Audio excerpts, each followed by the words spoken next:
Hello, my name is Ran and this is the Flow Artist Podcast. Every episode we interview inspiring movers, thinkers and teachers about how they find their flow and much, much more. This episode is a recorded conversation between myself, Joe Stewart and Mark Pheely. Mark Pheely is a Melbourne-based yoga teacher who runs his own studio, Westside Yoga, based in the western suburb of Seddon. He also runs retreats and teacher trainings. When you attend one of Mark's classes, you feel you're in safe, knowledgeable hands and yet given the freedom to fully inhabit your own body and practice. He manages to impart a lot with very few words. Now in this podcast, we've heard many of our guests offer the advice, teach what you know. So why did we pick it for this episode's title? The reason is that I feel that Mark genuinely embodies his teachings. As an example, when I was diagnosed with stomach cancer, Mark very generously gave me 6 months of free yoga at the studio he was running in Northcote at the time, and he barely even knew me. As you'll hear in this episode, he is continually practicing self-inquiry and living his life according to the yogic principles he teaches in his classes. In this conversation, we'll hear about Mark's background in exercise physiology, his time in the corporate world, and how a secret crush helped fuel his love of yoga. We'll also hear about Mark's love of surfing and its relationship with his yoga practice. Finally, Mark shares advice for new yoga teachers and people thinking of starting their own yoga studios. It's a great conversation with a man I deeply respect and admire, so let's get on with it. As always, stick around for our picks of the week. Alright, thanks for joining us, Mark. We're here in your lovely studio, Westside Yoga. We just had a beautiful practice with you this morning. Thank you so much. Here. Really good to have you here. I'm feeling really good from that. So perhaps you could tell us about your background and a little bit about where you grew up. Yeah. So I'm a Queensland boy. Grew up in central Queensland, so Rockhampton. One of 4 kids, so I'm the eldest of 4, and my mum and dad and 2 sisters still live up that way. My brother lives in Brisbane, and I've lived pretty much all over the place. In a previous life before yoga, I travelled quite a bit and worked quite extensively in the construction industry and shopping centre industry, but found myself in Melbourne, and this is my home. It has been my home now for the last 12 years, but most recently myself and my partner Lyndall have moved to Janjuk down the coast, so near Torquay, for both lifestyle, connection to nature, and a way of living. So it's been quite a journey. So I've travelled a fair bit, but feel like I finally found home. You know? Nice. Yeah, it's good. It's really good. Yeah. And so would you like to tell us when you first encountered yoga? Yeah, yoga. God, it seemed like so long ago, and yet at the same time seemed like yesterday. Right? So I first encountered yoga. I had a surfing injury. Yeah, so I damaged my shoulder. I came off my board into a sandbar in Queensland, and my shoulder was not great for quite some time. And then I moved to Sydney, and someone mentioned yoga to me. Perhaps that might be a remedy to try and get some more movement back into my shoulder. So I was living near Surrey Hills in Sydney at the time, working in Sydney, and so I went along to a Bikram class. It was kind of my local studio, and I loved the idea of getting in strong, hard, sweaty classes, strong instructors, take no prisoners type approach. That's where I was at that point in my life. So it suited my personality and my lifestyle, and fell in love with the practice. Secretly fell in love with the instructor at the same time, which was part of to get you to class. Which was part of the reason that I kept going. Though she never knew that, so probably doesn't know it to this day. But loved the practice, and as we all know, this practice of yoga seeps into you. And yes, it enabled me to open my shoulder, and it resolved that issue, but it opened my heart, right? And it created all of those portals that each of us experience when you practice yoga long enough. So, but like most of us, life got busy, and I practiced a bit and then it fell away. Then I practiced a bit and fell away until over a period of time, my life changed. I moved to Melbourne, got married, and started to settle in here. But there was a sense of emptiness inside of me that really only got lit up when I went and practiced. And then subsequently my marriage fell apart.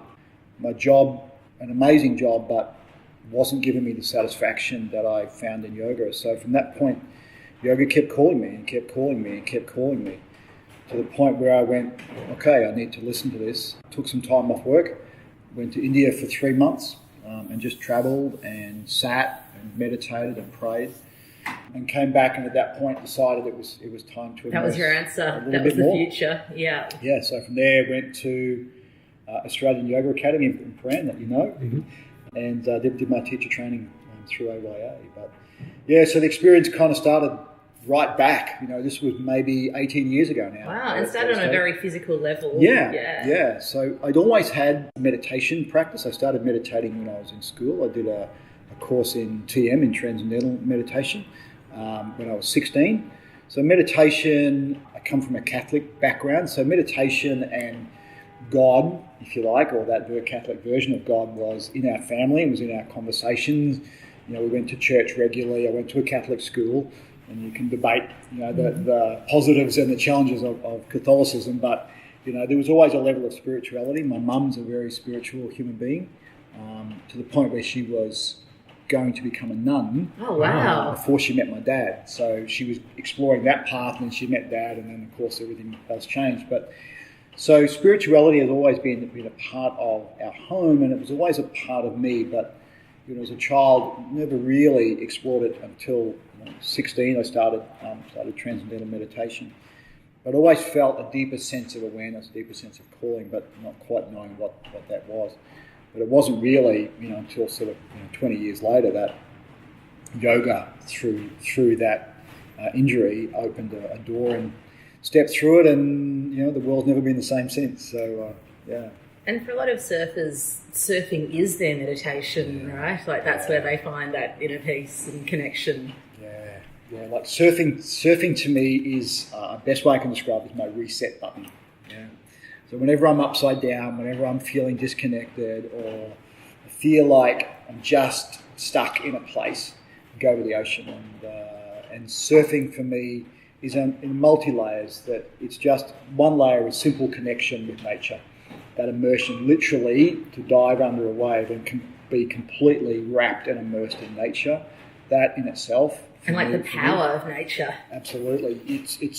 You're in awe of it, and then surfing is a way of self-expression. And like my yoga, surfing has changed. When I was younger, like lots of people, my surfing was quite aggressive. I wanted to tame the wave. I wanted to be the best surfer with them. And to push yourself. Push myself, surf the biggest waves and have the most intricate moves on a wave, right?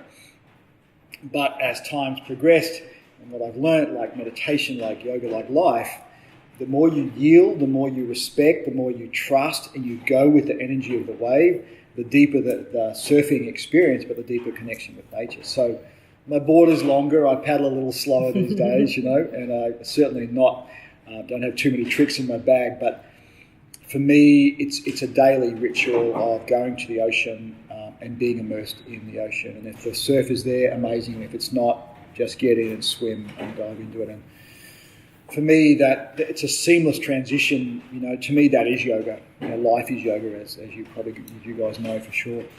But it's insofar as we've now moved our lives from Melbourne to the coast to be there, right? To be connected in nature. And from our bedroom we can hear the ocean. We're 200 metres from the water, and every day we get up, and one way or another we find ourselves, in the coast and in nature. And it's cleansing, it's healing, it's embracing, that to me it's the true essence of the Divine Mother. Beautiful. You've really beautifully expressed your experience surfing. How is your experience on your yoga mat different or the same? It's probably changed in parallel with surfing, and what led what, I don't know, but my practice, as I said, my practice originally was Bikram, so hard, strong, the harder and the sweatier and the more difficult, the better. I didn't want to go to a class that was an easy flowing class. I wanted to go and have the strongest physical workout and push myself to my absolute limit. And if I wasn't exhausted when I walked out of the room, then in my opinion at that point in time, that wasn't a good yoga practice. Yeah. Same as surfing. Unless I was able to create, the most intricate moves on a board and surf the biggest waves, then it wasn't a great surfing experience.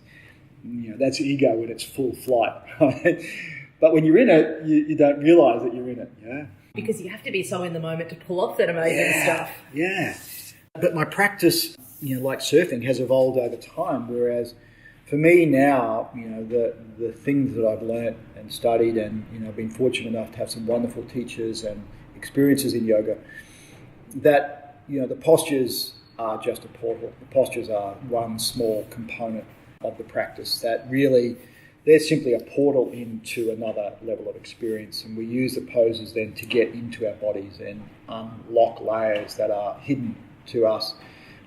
Trauma, joy, lightness, darkness, all the same. So my yoga practice has become much more about breath and bandhas and drishti, philosophy, pranayama, meditation, a much more holistic practice. It's rare these days that I will look and search out a strong physical practice. I haven't been to Bikram for a long time, and I love Bikram, and I can only speak highly of it. It suited me at a time, doesn't suit me anymore. Although your practice this morning, it was a flowing practice, and your teaching is gentle, but it's still a strong practice. Yeah. Like it's still a dynamic vinyasa flow. Like that energy is still there. Yeah. So I love that. I love that combination of strength and gentleness. Right? For me, the sukha and the sthira, how you find the passion and the power to be in the shape, whatever that shape is, whether it's a shape on a wave or it's a shape in life or it's a shape that you create in a yoga studio, how you find that power and that strength, but how you then balance that with ease and gentleness and softness and clarity of mind and being completely present. And for me, this is for my own journey, the craft of really being able to experience all of those emotions, but held in this cauldron of a yoga asana practice. So to me, a strong practice, but it's moves. So if it's just, for me now, just a strong physical practice, that's not enough. I feel that's empty. just one layer. It's one layer, yeah. So strong, so my classes are, generally I teach a strong flow, but the intention is always about mindfulness and using the practice to allow us to go deeper beyond that. So interweaving philosophy and meditation and pranayama through the practice to me are vitally important. So, I teach what I love. That was one of the great insights that were given to me when I first, Dominique from Australian Yoga Academy, when I graduated, it was one of the things that she said to me is, when you go out and you learn, start your teaching journey, teach what you love, right? Don't try to replicate someone else. Don't be someone else. You're you, right? There's only one of you, so be you, in whatever expression that is. So I've taken that lesson literally with me for many years now, and what I teach is what I practice, and I try to keep that as seamless as possible. If it feels good in my body, amazing, I'll teach it. If it doesn't, then I'll question it, I love how you began the practice today with the question of what is yoga to you? Yeah. And that's a beautiful self-inquiry. Yeah. And I wondered, what is yoga to you? So many things, right? So many things. Like, at one end of the spectrum, I would say to you, I don't know. I don't know what yoga is, right? Well, it's like once you've kind of put a limit on it, and like, this is yoga in this little box, that seems like you're missing the point. Yeah. So for me, it's such a juicy question. Like, what is yoga for you? And when you, not how do you practice yoga, not how you would define yoga, but what is yoga to you? Right? What is it to you? Why? What calls you? Why do you practice?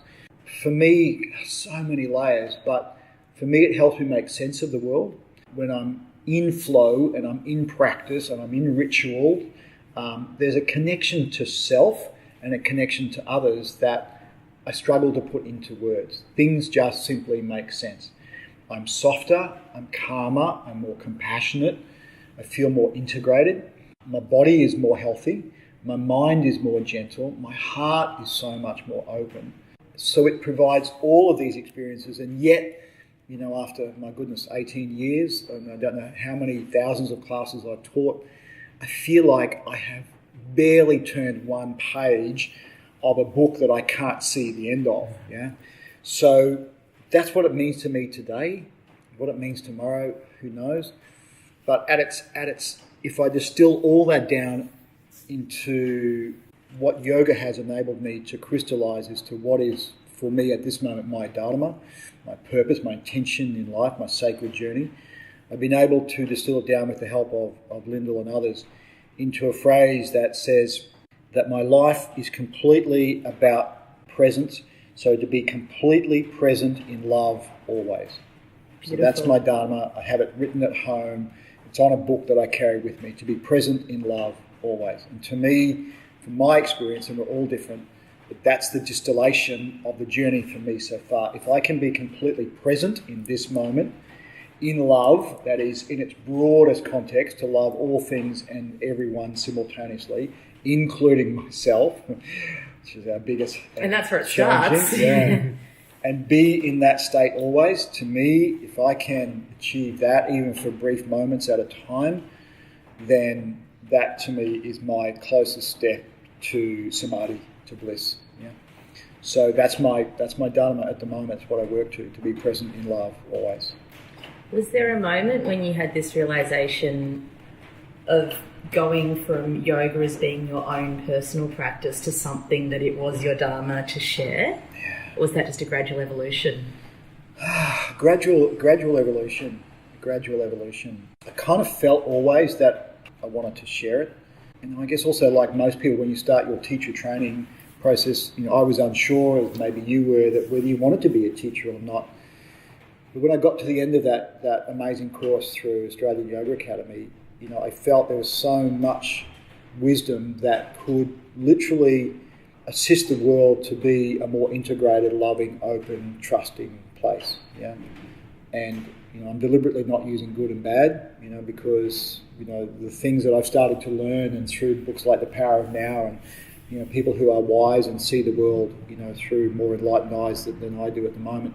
This ability just to accept everything for what it is. Yeah, it's neither good nor bad. It's an experience, and the darkness inside of me isn't to be ashamed or to be hidden from. It's a part of me that needs to be opened and explored, and it has a purpose. If it has control of you, different story. But understanding what is the darkness inside of you, and that journey for me through yoga, through the practice, has become my greatest teacher and probably my greatest friend through this journey.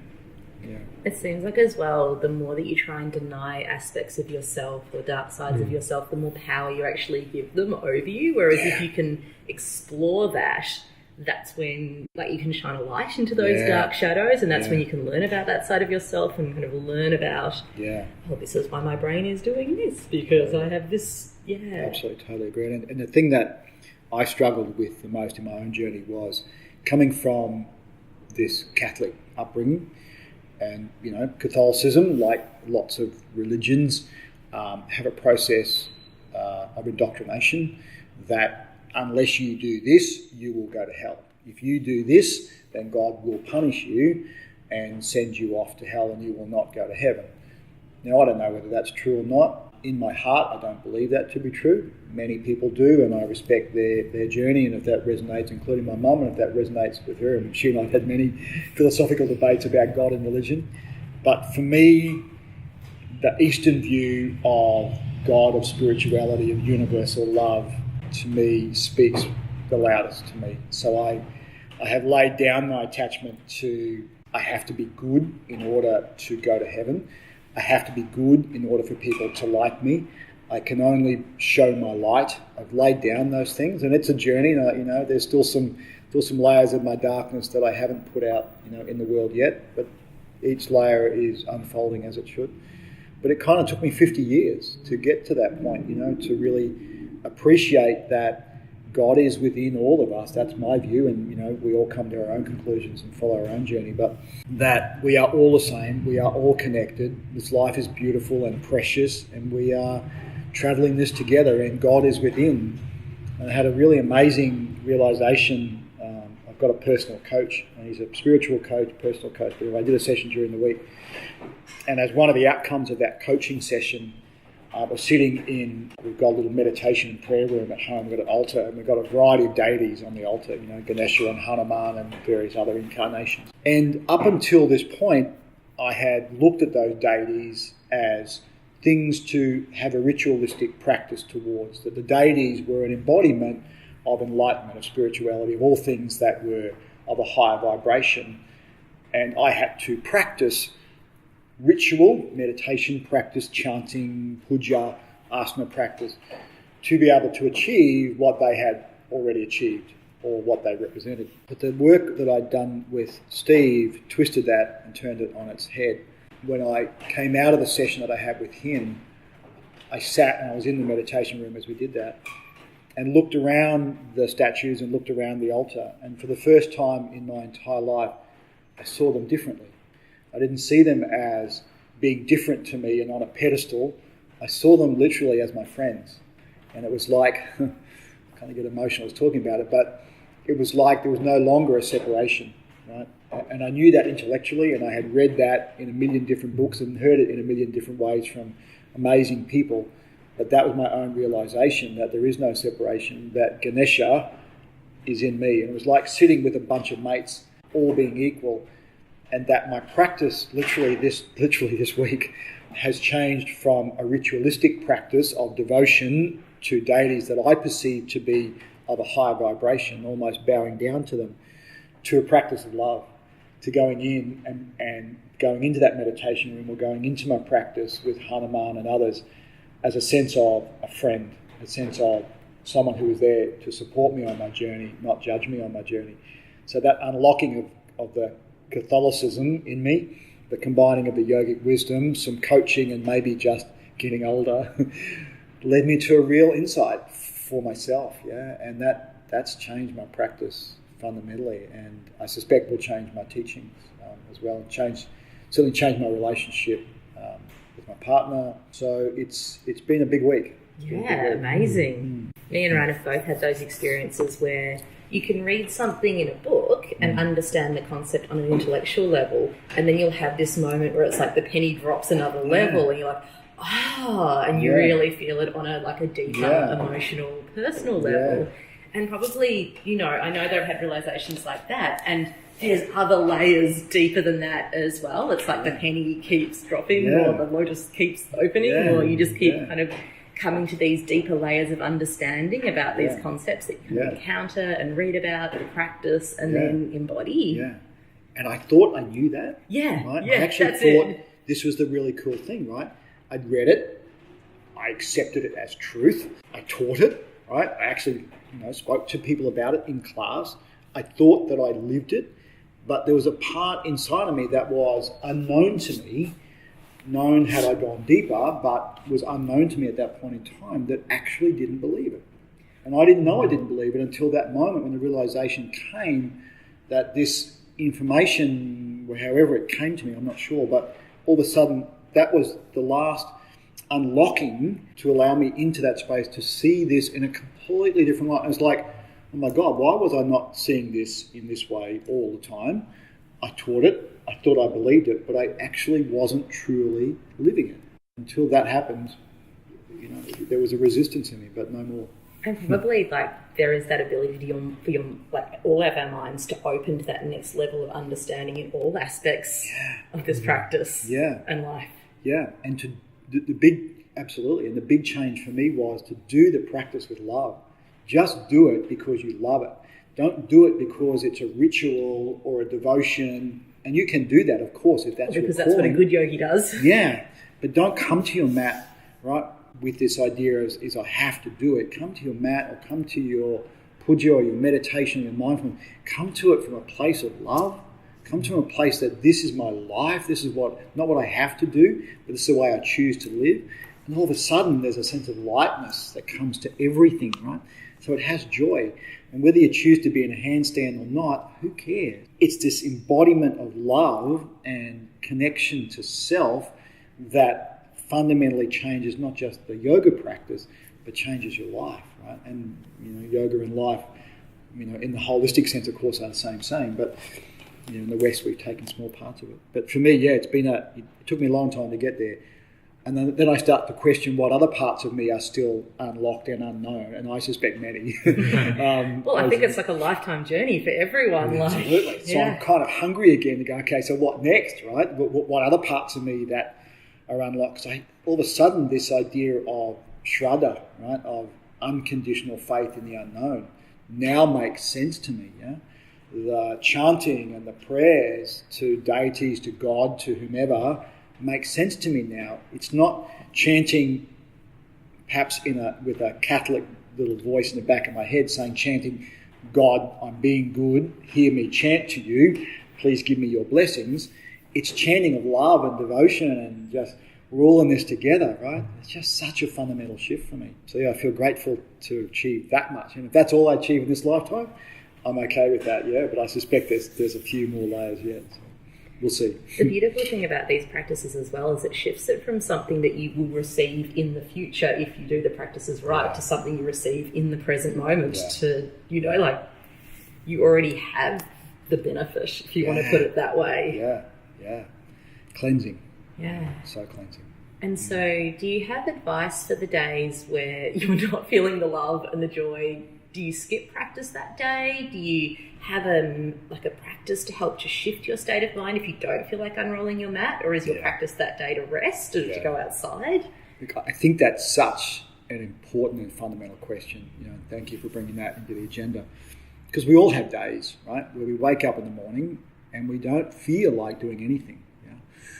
Or we feel disconnected, or we feel grumpy for no good reason.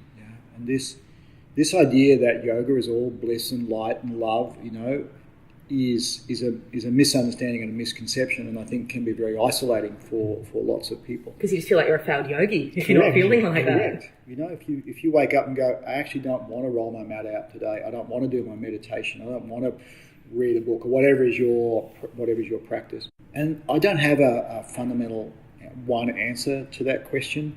Some days I will actually choose not to do anything. Other days I will choose to do something. I'm very grateful to have found the ocean. For me, it's my go-to. If I feel like that, I go to the ocean. But the big thing that I've learned recently is that if I plan to do, for example, an asana class, and I wake up in the morning and go, you know what, I just don't feel like it. Understand why I don't feel like it. And then if I make a conscious choice not to do it, the biggest thing that's shifted for me is don't feel guilty about it. Yeah. So if you choose to lay in bed and hit the snooze button and turn the alarm off, awesome, but devote yourself to that sleep. That's what your body needs. Do it with your whole heart. There is nothing worse than going, I'm going to switch the alarm off and then toss and turn in bed going, I should have gone to yoga. Yeah. It's like if you have that extra piece of chocolate cake, then for God's sake, eat it. Yeah, indulge yourself. And enjoy and love it, and enjoy it. And don't eat it and feel guilty that you've put on, whatever. But just eat it passionately. Be grateful for everyone who created that product for you. Be grateful that you've got this ability to digest it and taste and feel and be in it. Right? So same with that. So, but other days, and it's different for different people. But other days, when I push myself through it and go, no, these are the days where I need to meditate. But if all else fails, so I'm lucky enough to get to the ocean, and that seems to fix everything. So, and I've also got a partner who doesn't allow me to drift off, right? She keeps me on track, which is really cool. And another practice that I've found for me personally in my home practice, if I am feeling really low energy, is yin as well. Yeah. And you've been a really beautiful yin teacher in my practice and my life. Would you like to tell us a bit about when you discovered yin and that aspect of your teaching and practice? I love yin so much. I could talk all day just on yin. Right? Well, it's a slow, long practice. That makes sense. I came to it by accident. I saw a workshop at Pheely Yoga a couple of years ago now by Misan. We might have even been to that workshop Probably with you. Were. Yeah. It was a few years ago now, maybe 3 or 4 years ago. I don't know, maybe 4 years, maybe longer, maybe 5 years ago. But it was at Pheely Yoga in Hawthorne. And Misan was the teacher running as a weekend workshop for teachers, but also people who just loved yin or wanted to learn more about it. So it's kind of like an introduction to yin. But from that very moment, I went, oh my goodness, like what have we been missing out on? It's the piece of the jigsaw for me that is the counterbalance to the way that we live our lives. It's a beautiful juxtaposition to the stronger, deeper vinyasa practices. It gets into parts of the physical and then the energetic body that the flowing asana classes sometimes struggle to be able to get into, or they're not their intention to get into it. Well, that's not a safe way to get into that aspect. Safe way, totally not a safe way to get into it. But for me, it's the physical layer between a yang practice and meditation. So being able to sit quietly with yourself in a pose that's unlocking your connective tissue and opening energetic flows, to me is a lovely is an intermediary step between a flowing asana class and meditation. So it's like meditation, on the mat in a pose. I love it. It's transformed the way I practice. It's certainly transformed the way that I teach. We have some form of yin almost in every class now. I love how you brought it in after a really active flow class today. It's just like, oh, yes.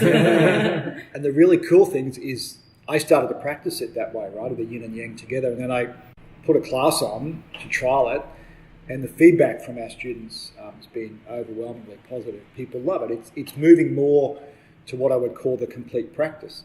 And if you can get some meditation, some mindfulness, some breath work, some bandhas, some drishti, some yang, some yin in your practice, it gets to be a holistic practice rather than take out and isolate and just do one thing. And if you're only doing one thing, that's okay too, but do that for a reason. Yeah. If it's only isolating, you're only doing meditation, then sometimes you're not getting the fullest experience of other opportunities, right? With pranayama, for example. So yin is to me just for the way that in the West we live our lives, the ability to stop and slow down, but still be doing something. So that where the mind is saying to us, I need a to-do list. Well, you've got a to-do list. You've got your postures to do. You've got your surrender to do. So it gives the mind something to occupy itself.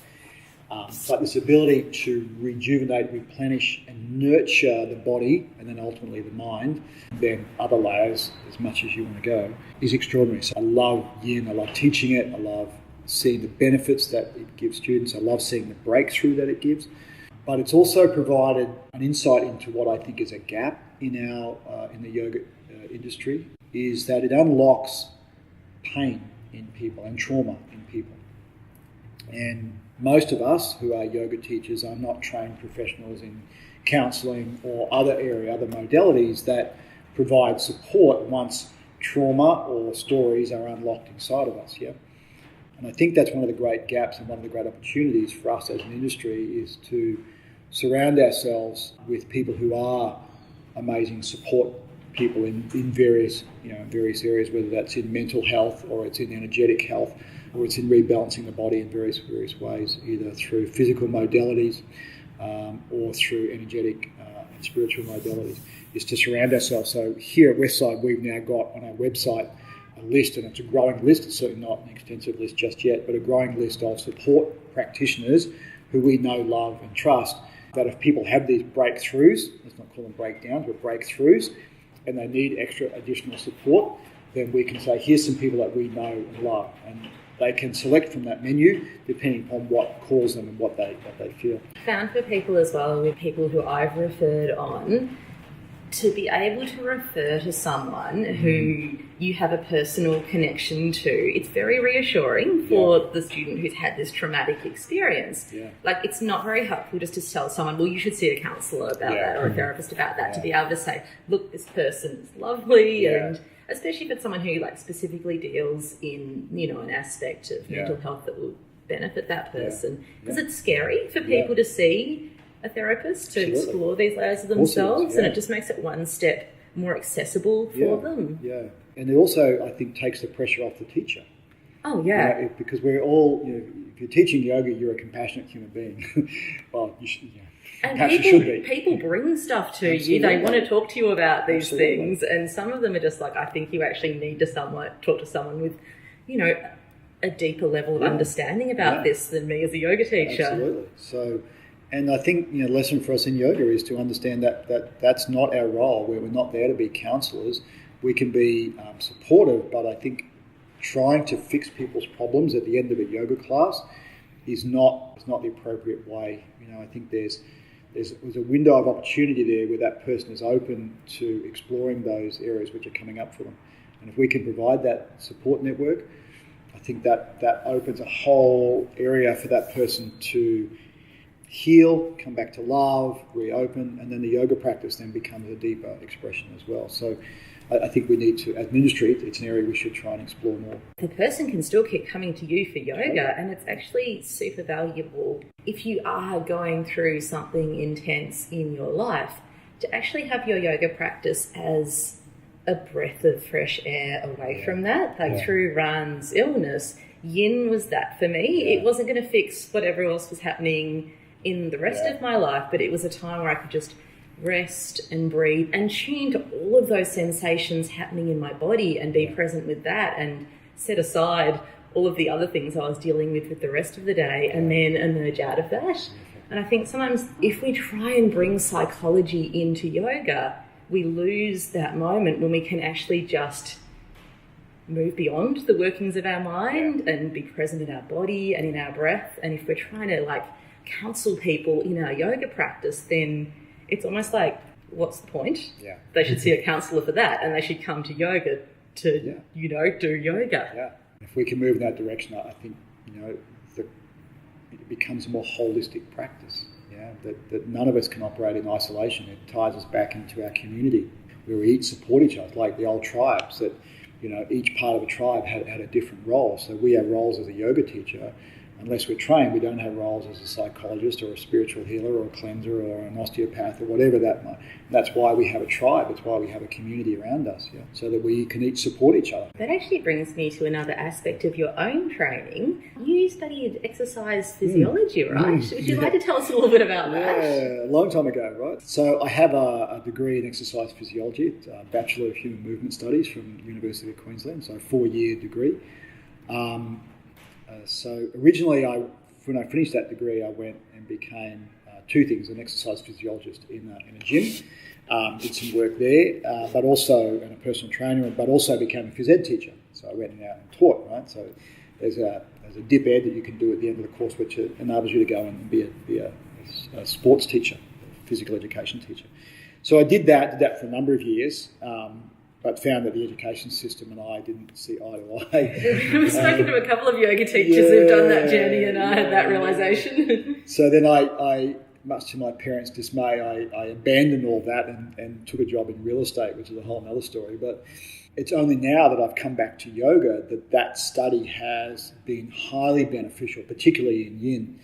Because I studied, anatomy and biomechanics and physiology for 4 years, I've got an insight into the way that the body works and how it works and why it works in particular ways. And by no stretch of the imagination am I an expert in that. But, to understand anatomy and joints, biomechanics and physiology allows you to be able to see, like when you see a class of students in a yin posture, for example, you can see a room full of skeletons, right? You can see the joints, the alignment, what that joint's supposed to do.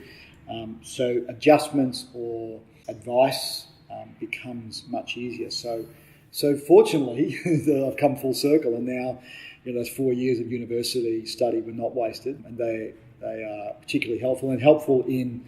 I've done a small amount of teacher training as well, and so they've been very helpful in being able to share with other students anatomy and physiology. But my view of a yoga teacher is that you absolutely should have a good thorough understanding of anatomy and physiology. It helps. We have a responsibility to our students to make sure that they're safe and that they're aligned correctly and that they're receiving the full benefit of the practice and that they go home in a better shape than what they came. So it's certainly been beneficial, and I'm pleased. It took me a while to get back here, but I'm pleased I was able to use that. Yeah, so it's very helpful. Are there any yoga postures you've kind of taken off the menu based on what you know about the body, or is it more just about how you would instruct that pose so that people can be safe in whatever shape they're making? It's more, so no, I haven't taken anything off. You often as yoga teachers, you'll hear that, some studios don't teach this, and I respect that, for various reasons. But my view is the body is extraordinarily robust, and can withstand all sorts of challenges and positions. It's about how you come into it, but more importantly about why you come into it. So if you're doing an advanced asana posture, and even, I think one of the most advanced asana postures or flows is chaturanga to up dog and back to down dog. That's an advanced practice. Why are you doing it? How are you doing it? And how are you teaching it? So I don't see that there are any unsafe postures in my experience, provided that you know your tribe, you know your students well, you understand anatomy and biomechanics, you work with bandhas and breath, understand why you're doing it, and it's a slow process in, and practice this idea with students of delayed gratification, that if their goal is to do a headstand, amazing, that's their goal. It's not for me to say, yes, you should or should not do it. There are risks in doing a headstand, but if it's done correctly, with enough guidance and support and done slowly and mindfully, then it's a highly, highly beneficial pose. It's when we want to get from almost no understanding and simply do a headstand that injuries occur, because we don't know why we're doing it, we're not safe, we haven't built up the muscles energetically or physically, and then it can all start to unfold. So, by this idea of delayed gratification, I've enjoyed the journey of getting into headstand. Remember, Dominique will talk about it a lot, to say, if that's what you want to do, but take your time. Like, it took me probably 6 or 8 months worth of daily practice to get my headstand into a position where I felt it was safe. And for the first 6 months, all I was doing was prep poses, coming up and down. Well, I knew how to do it, but my body wasn't quite ready for it. So no, nothing I've taken out, but I certainly have changed my way of teaching as a result of that knowledge. I think headstand's a great example as well, because say if someone came to you in class and said, I want to try headstand, if you just shut that down with oh, we don't practice that here, that's not safe, they're probably going to just try it at home with no guidance and no preparation and no help. Correct. But if you can kind of give them that safe framework and that understanding of their body, even if they might come to their own realization of oh, I don't have the shoulder strength to hold myself up, or if I do this preparation pose, my neck is already getting sore, maybe headstand is not a good pose for me. But it's you can educate someone rather than just, make the decision for them and tell them they won't be safe, and not really kind of give them an understanding of their own bodies. Yeah. Couldn't agree more with that. And then the other layer, of course, is why. Often I will ask students, why do you want to do a headstand? So when you change the why, or you understand the why, you can change or understand your approach to it. If you want to simply do it because you've seen it in Yoga Journal or on Instagram, then I would question that. To me, would be ego. But if you understand the energetic and physical benefits of it, and you want to challenge yourself, and you want to come into it in a safe way, and you want to experience your body in a place where you have fear, but you're able to surrender that fear and connect to love and express it in a shape, amazing. Yeah. So why are you doing it? To me, is one of the most fundamental questions that I'll always ask a student beforehand, and myself. Yeah. So what do you feel are your biggest challenges as a yoga teacher, and what are your greatest joys? To me, so many answers to this question. To me, one of the biggest challenges as a yoga teacher is to be authentic. And what I mean by that is for life and your teachings to be seamless. That there's not one life outside the yoga studio, another life in the yoga studio. Is this way of being authentic.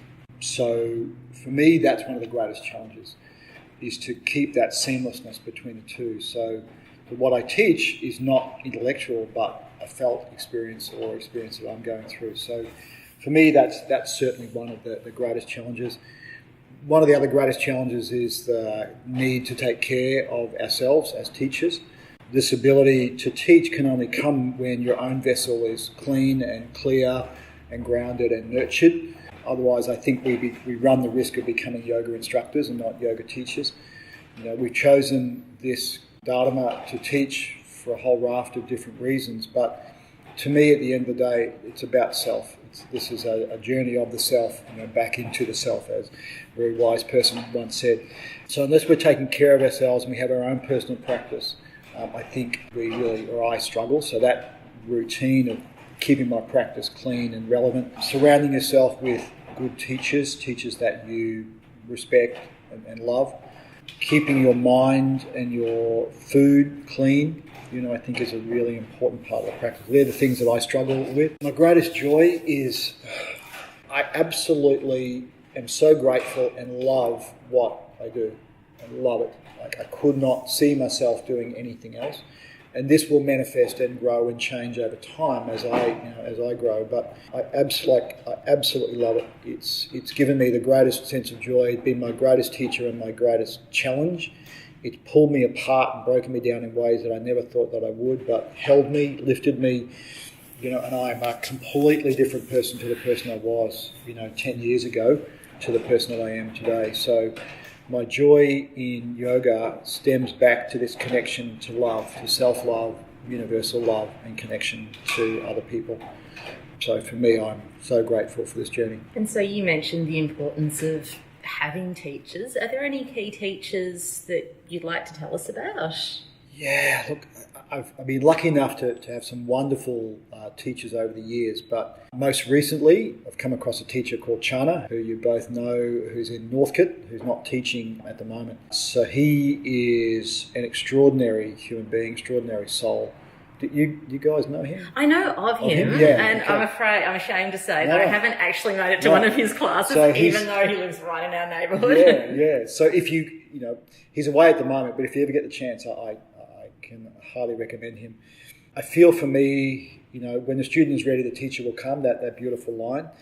And I feel I've got a lot to learn in terms of the technicalities of teaching and vinyasa flow, and a lot more for me to learn there. But for me, this next level of self-inquiry, he is an old school teacher. So he teaches what I would describe as energetic transfer. His asana classes are very simple in their flow, but his level of philosophy that sits in behind that is extraordinary. And for me, every time I go to his class, there is a significant shift for me and a cleansing for me. So he's my most influential teacher at the moment. Well, we definitely have to go now. And he's old school, right? Yeah. He's old school in the way that he teaches, but he teaches with a level of authenticity that I've not experienced in other places. So, you call him what you need at that point in time. Earlier on in my career, people like Dominique from Australian Yoga Academy, was an amazing teacher. I've learned a lot through Andrew that I talked about earlier on, through Les Leventhal, who's, I've got the utmost respect for his sense of play and creativity and strength.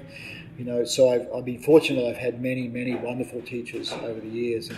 But at the moment, to me, it's about spirituality, self-inquiry, and joyfulness, which Chana has unlocked some inquiry into that. So that's a journey for me at the moment.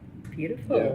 So to take things in a completely different direction, the reality of being a yoga teacher is you are often a one-person business, or you're responsible for other people's livelihoods if you're a studio owner. And I know you came from some time in the corporate world. Would you like to share a little bit about your business practices today, or any advice that could be helpful for other yoga teachers navigating this somewhat fraught realm of the business of yoga? It's a tough one. Right? It's a tough one. People go in and open up a yoga studio for all sorts of reasons, but you're quite right. I had 20 years in corporate, so in fairly senior roles. So I learned a little on that journey about business principles and practices, which I was able to transpose into this space. But I still struggle between the yogi in me and the businessman in me, and how I make decisions based upon that. Do I make decisions on the studio based on profit, or do I make decisions on what my heart believes is the absolute essence? For example, we've introduced meditation here as a regular part of our offering, right? Now, the numbers that come to those meditation classes at the moment, whilst they're growing, from a pure financial point of view, lose us money.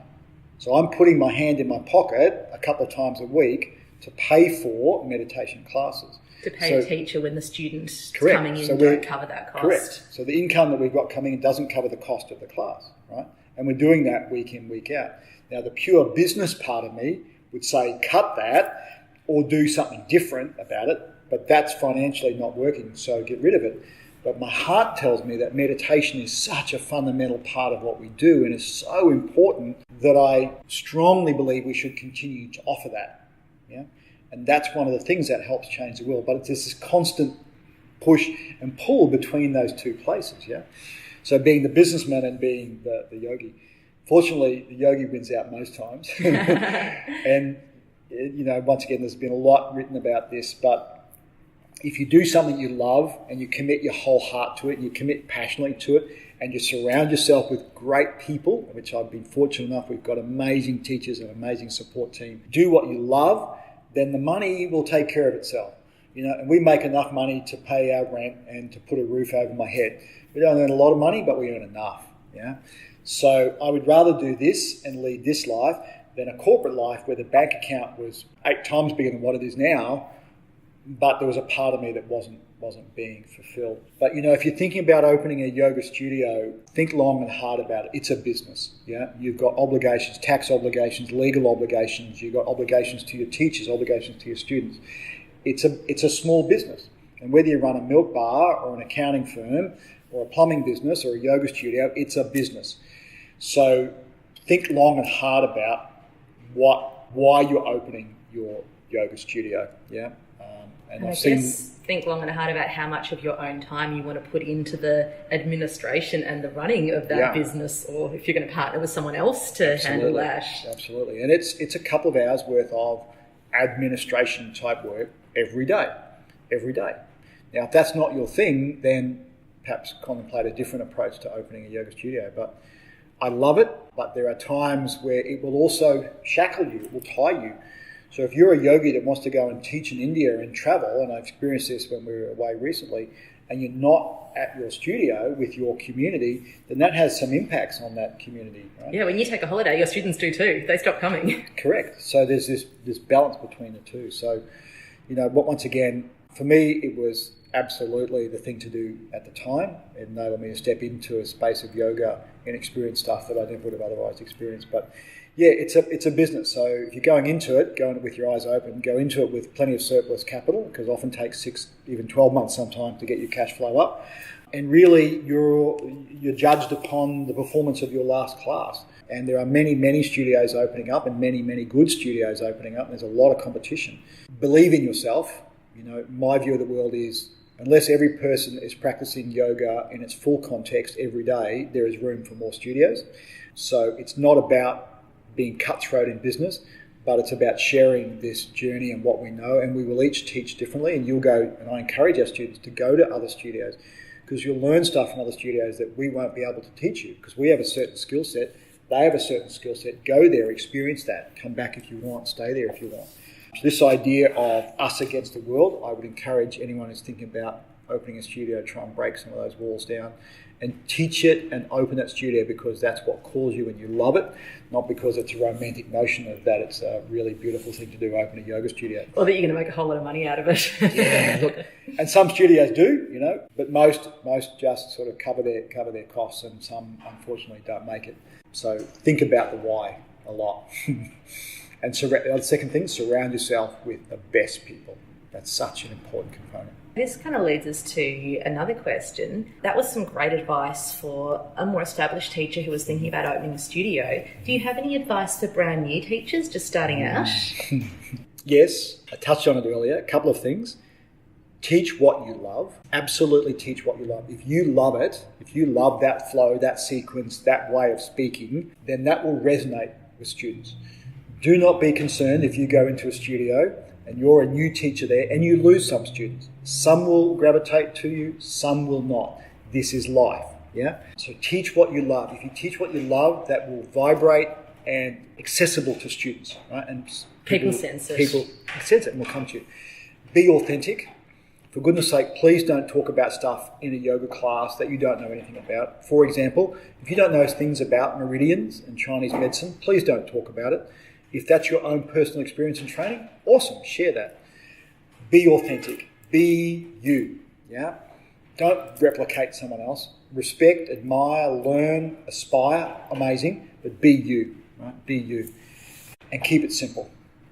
Keep it simple. Try not to overly complicate your flow, your teachings. Some of the most extraordinary teachers I've ever come across have the most simplistic flows, the most simplistic themes to their classes, but it's deep, it's authentic, they love it, it resonates, it sits with students, and if people can take home 1 or 2 things to practice at home or think about or feel at home, then that's an amazing experience. So, and my last piece of advice would be, and we touched on it a bit earlier on, take care of yourself. Please take care of yourself. Keep your vessel clean, nurture yourself, meditate, eat good food, get plenty of rest, and remember that you are the eternal student. Yeah, and if you think that you know everything, I'd suggest... That's a red flag right there. I'd suggest rethink that and just enjoy the journey. Enjoy it, love it. And that, I guess, leads on a little bit. You've done a little bit of work, which you mentioned, facilitating teacher trainings. Would you like to talk about perhaps what led you to start doing that? Teacher training, there's so many of them around, right? There's a plethora. You go back maybe 10 years ago, there was maybe 3 or 4 teacher training programs. Now it seems like, every second studio has got its own teacher training program. So there's a lot. So the question again is why? Why would you set up your own teacher training? So I was lucky enough to be able to partner with the On people, Izzy and Josh, who are amazing yogis and teachers in their own right. And we set up, or they set up and invited me into to that business called the On People, and we provided training here at Westside, physical training, and then we went to India. So the why for me was there's so much to share. There's so much energetic goodness that can be shared by creating high-quality, grounded, connected, loving teachers. So if I was able to convey some of that and create people who could or help share information that would help create teachers that were coming into the industry and providing quality experiences for students, then that was a way to keep this lineage of yoga continuing on. For me, it was never about the financial gain. Yes, as a business, you can make a small amount of money out of teacher training, but it came for me about a love of this industry, a love of what we do, a love of yoga. And it was sharing that love. And if we could create that sense of love and knowledge and small insights into wisdom through people, then they would take that and embody it in their own practice, but then embody that as teachers. And so it goes, and so it goes. So it was trying to create a way of engendering what we loved into those students. And it was a truly transformative experience. We went to India for the last 2 weeks of the training, and we took 17 people with us. And that was one of the most transformative experiences that I've had the pleasure of and joy of being involved in. Was there anything that you particularly learnt from your teacher trainees over that time? What I got reminded of was this ability to hold and support each other, that we are all connected, that we are all in this together. And there were a number, in fact, everyone at some point had a breakdown and a breakthrough. But the way that group came in and amalgamated and held that student, we, Izzy, Josh and I, needed to do very little, if anything. The group held them. And that was such a delicious reminder of the importance of community and trust and love, that we're all in this together. So yeah, they re-reminded us of the importance of that. India itself, my goodness, teaches you so much. I was going to say, I think pretty much everyone has a bit of a breakdown or a breakthrough on any trip to India, let alone adding in teacher training and group dynamics and all of that. India is such a beautiful place and challenging on so many levels. But we're in Rishikesh, and I don't know what the population of Rishikesh is. I guess it oscillates, 20,000, 30,000. I don't know what the population is. But I think the local population is quite separate to the yoga tourist population. Yeah, there is definitely a separation there. But where we were, in the sort of middle of Rishikesh, down by the Ganga there, to see people in their hundreds devoting themselves to their belief in their God, whether that was the Ganga or whether it was through other deities and their practice, was truly inspiring. I don't think I saw one native Indian person practicing any form of asana at all. I'm sure they did at some point. But what I did see was a lot of devotion, a lot of prayer, a lot of pujas, a lot of fire ceremonies. Yeah, those beautiful arati fire ceremonies every evening. Yeah, I didn't see too many down dogs, So I'm sure that occurred somewhere, but there was so much more bhakti, so much more devotional yoga, and that was a reminder of the importance of that layer of this yoga journey. Seeing people really live their yoga practice. Correct. Parallel to the dream of opening their own yoga studio, a lot of yoga teachers have the dream of running retreats in beautiful locations around the world. And I know you've done a little bit of that. Do you have any advice you'd like to share for teachers thinking about it? Mm-hmm. Yes. Again, think about why you're doing it. It is work, right? It's an offering and it's work. And yeah, it looks romantic and sexy and you're in a beautiful location and you're doing get paid to do yoga around the world. Yeah, but you're also dealing with people. And you're dealing with people 24/7, right? right, for whatever period of time that you're there. So the advice that I give was, please make sure that you check out the venue and the food and the quality of it and the bedding and do your own trip there first? Absolutely. Do your own trips there first and have your own experiences of what it's like. That's invaluable. Understand the region at which you're in. Look at what you're doing and why you're doing it. That's a really important component of it. Forget about the money to some degree. And I know that will make some people go, but almost forget about the money. And yes, you can't lose money, of course. We're not in the business of losing money, but keep the numbers small enough that the experience can be intimate and authentic for the student. You can run a retreat for 40 people or 20 people. To me, the smaller numbers, the more intimate, is a greater experience and for both the teacher and the student. So keep your numbers manageable, do your homework, understand what you're trying to achieve. There's a plethora of yoga retreats out there. So what's your point of difference? Why are you doing it? Because it looks good and it's a cool thing to do and a nice thing to have on your resume? Or do you feel like you have something authentic, real to teach and share with people? Even the thought of navigating 20 people around the world seems pretty daunting. Would you think for that number of people would need an assistant? Absolutely. And a piece of advice I give around that is take someone with you that is your administration and logistics assistant. So if someone's, there's mosquitoes in their room, or their plumbing doesn't work, or they've had a bad meal, or they can't sleep at night, or the air conditioner doesn't work, that person's looking after all that for you. If you're there as a teacher, it's important, once again, that you're just simply focused on the student and on the teaching and the transmission of information backwards and forwards, and not worrying about whether someone's toilet's blocked up. Now, if your toilet's blocked up, that's real and important and needs to be dealt with. But if you're spending your time in that space, you're not staying grounded in the teaching that. So take an administration person with you, someone who loves dealing with all that sort of stuff, and have them deal with it so you're not exposed to that. And yes, you need to be aware of it as the overall facilitator. They can just come and tell you when it's all sorted out. Absolutely. Just before we started the podcast talk, you were just sharing with Ran and I your vision for a retreat centre here in Australia where you'll actually be living and teaching from. Would you like to tell us a little bit about that vision? Because it sounded pretty amazing. Yeah, so this is Dharma in action. So myself and my partner, Lyndall Pope, we are planning to create a space called The Source, is the name of it, so stay tuned on that. So this is a place that we feel absolutely called to. So in simple terms, it's a parcel of land, so we're in the process of looking for land at the moment. Somewhere around where we live, so we live at Janjuk. If those people don't know where Janjuk is, right next door to Torquay. Somewhere in that region down towards the Otway, so somewhere along the coastline there. Exactly where we don't know yet. We're in the realm of looking for land. We'll know when we find it. We're looking for land that calls us, that's got spirituality and connection to it, that is somewhat untouched. But this is, for us, a transition from doing to being. So the being is, this will be a place where we live. It will have a studio. It will be a yoga studio. It will then transmute itself into other forms, and whether that's dance therapy or chanting or bhakti or other forms of devotion and learning. It'll be a space that's a multi-dimensional space. It'll have yoga at its heart, because that's what we know and we love.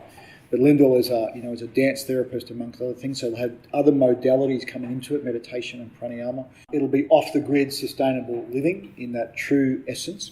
It'll be a community, so you'll be able to come for a day, a week, a month, a year. We'll have retreats there. You can live there. The best model that I can think of is the Satyananda Ashram at Rockland, near Dalesford there. So for us, this is a place of coming back to the principles of the village, but having at its heart this sense of connection, of love. So connection back into the earth, connection into spirituality, connection into joy, music and laughter, connection back into sustainability. So for us, no longer just talking about it, no longer just teaching it, but truly embodying it and truly living it. So this will be our home. It'll be where we live.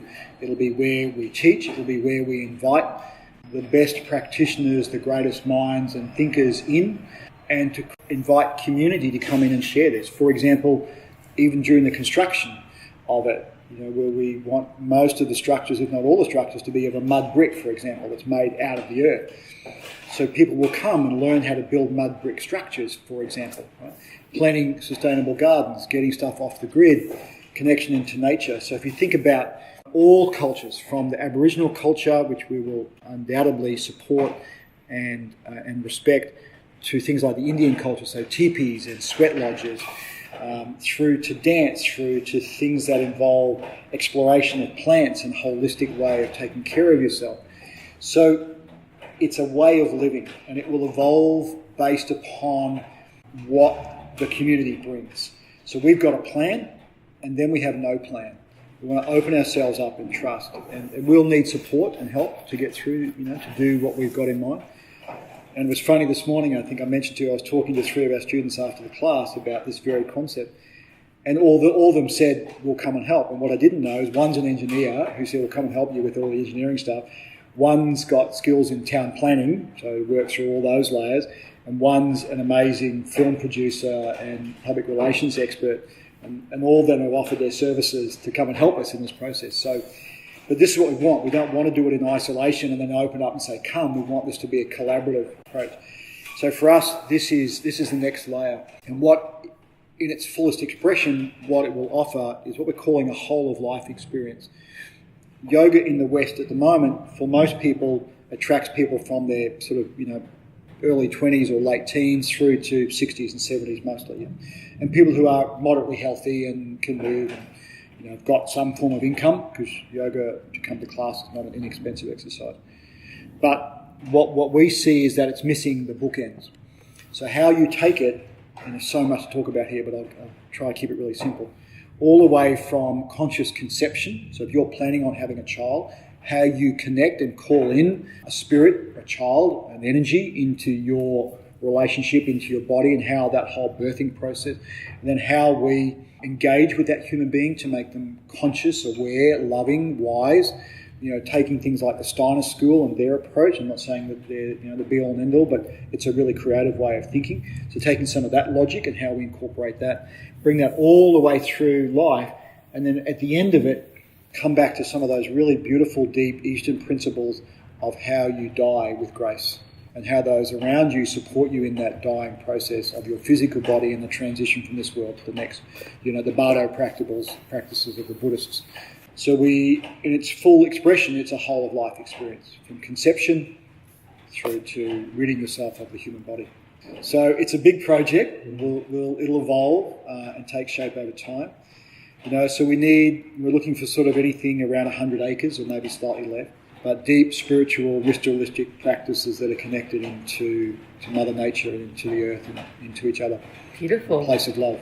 Sounds amazing. For me, going through my whole experience with illness, and that was sort of part of the reason I jumped into yoga and these practices so deeply, is just because I really do believe in their importance when it comes to the way we deal with death and dying. So I think it's an amazing thing that I mean, you faced it, right? You faced it. You stood there and you looked at it head on, and I suspect it could have gone either way for you, and you faced it, looked at it, and from where I sat, embraced it, almost thanked it for its presence, and worked through it. I mean, this could go either way, but whatever happens, I'm going to do this with grace and with humility and with passion, and you put yourself there. You could have hid away, locked yourself in a room and went, woe is me. And I'm sure you had moments of that.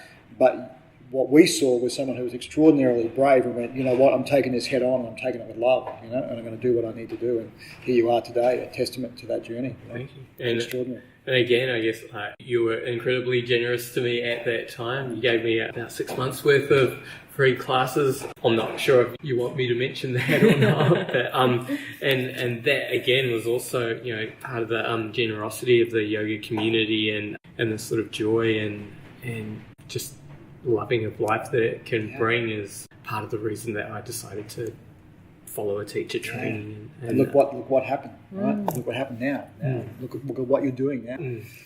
And to me, that's such a small contribution that we were able to offer to you during that time, such a small contribution. And to me, this is a massive energetic contribution to our quality of lives correct, at that time. At that time, yeah. Being able to come to yoga was a way to tap into that energy that you're talking about, of embracing life, of being present, and like having your studio just around the corner from us was an amazing sanctuary through that time. Yeah. And thank you for that feedback. But it's also, to me, it's just what we do, you know, like at one point in time, I've got something that can support you. At some point in time, you're going to offer something that will support me. And if not in this lifetime, then in another. Or you'll support someone else. And so it goes. There's this whole, I don't even want to use the term pay it forward type expression because that can be quite limiting. But this idea that by giving love in all of its expressions, it unlocks something inside of us. And we share that. And we share it with someone close to us. We share it with someone away from us. But we share it, you know. And each time we share it, there is healing, there is connection that starts to occur. And this idea that this world can live in a place of peace and love, you know, maybe isn't as crazy as what it seems. You know, that maybe might not be in our generation or our kids' or our grandkids' generation, but my goodness, at some point, I believe with my whole heart that it's possible that we can live as a fully integrated, you know, society that embraces differences and see us all as the same. I think it's that microcosm, macrocosm. If you can have someone in your yoga practice and then after that practice, say they get into a challenging situation and they have the ability to respond with peace and love, then that's just that one moment. But that can have rippling repercussions that they're not aware of and you're not aware of. And, you know, it's like a drop in the ocean, but the ripples of that drop continue to flow outwards. Absolutely. Yeah. And this is the beauty of what we do. Yeah, it's the beauty of what we do. And we do something that enriches our soul, but by default asks questions and provides platform for other people to have their own experiences. Yeah. So, you know, we're extremely lucky to be yoga teachers, you know, and, you know, I even hesitate to use that word. Am I truly a teacher? Really? I don't know. I often, you know, I don't know if I'm actually a teacher. I look at my teachers and go, my goodness.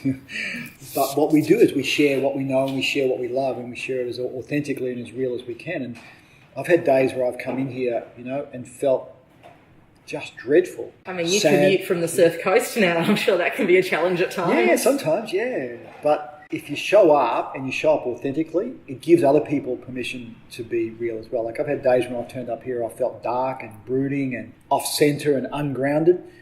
And the easiest thing to do is to ring up someone and say, can you teach for me today? The most real thing you can do is actually show up. But say to your students, today I'm feeling off kilter, I'm off centre, you know. So bear with me.